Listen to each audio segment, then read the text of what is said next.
¿Habías visto alguna vez Valencia a pie de calle? Bienvenidos a Valencia Street Walk.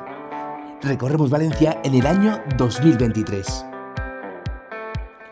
Hay grandes cambios en los últimos años en esta magnífica ciudad. Destacamos, sobre todo, la Plaza Ayuntamiento, que ahora es solo para peatones. Oye, la gente que pasa por Valencia es guapa, ¿verdad? Valencia es tendencia en moda y, entre otras cosas, es la mejor ciudad del mundo para vivir.